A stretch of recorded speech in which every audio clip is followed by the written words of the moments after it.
done this at least 30 times. These were only his known victims. Pine and others in law enforcement suspected the real number might be double or even triple that. His head was shaved, his jaw and chin the same.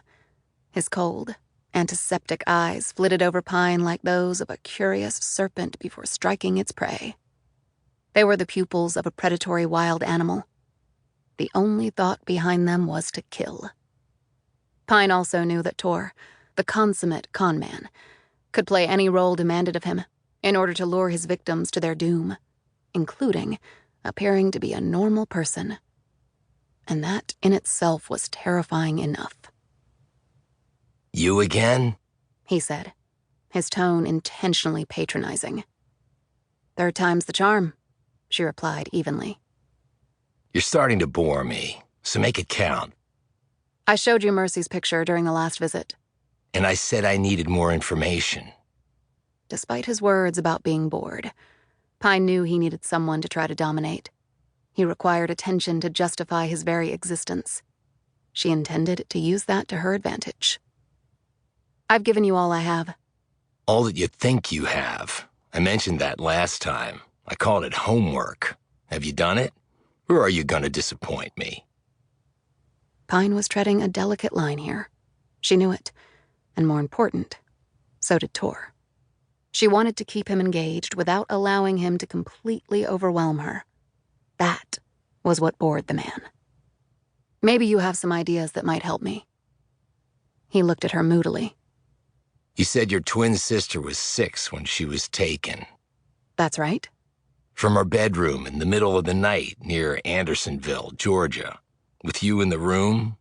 "Yes." "And you think I struck you but didn't kill you?" "You actually cracked my skull."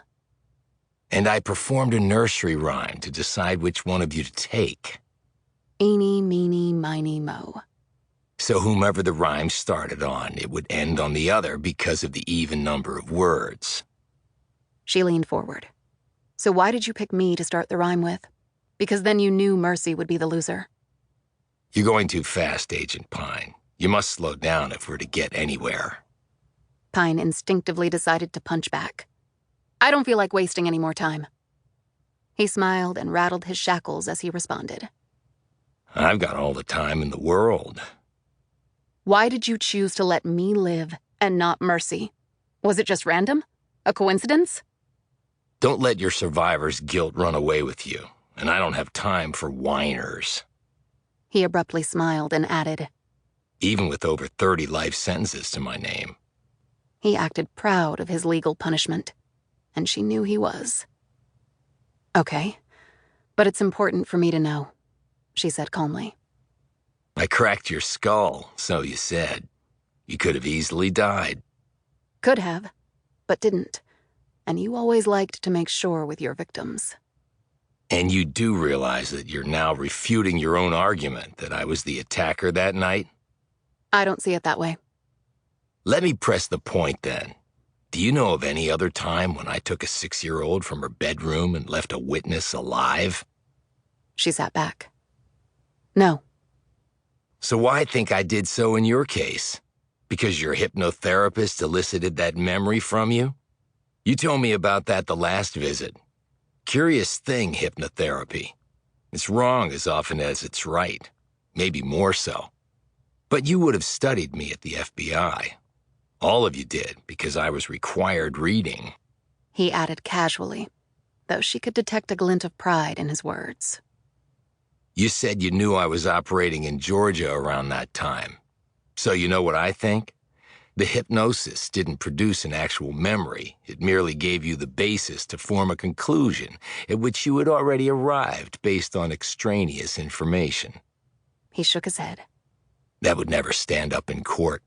You put me there because you wanted to put me there, and you didn't have the real person to fill in the blanks in your memories.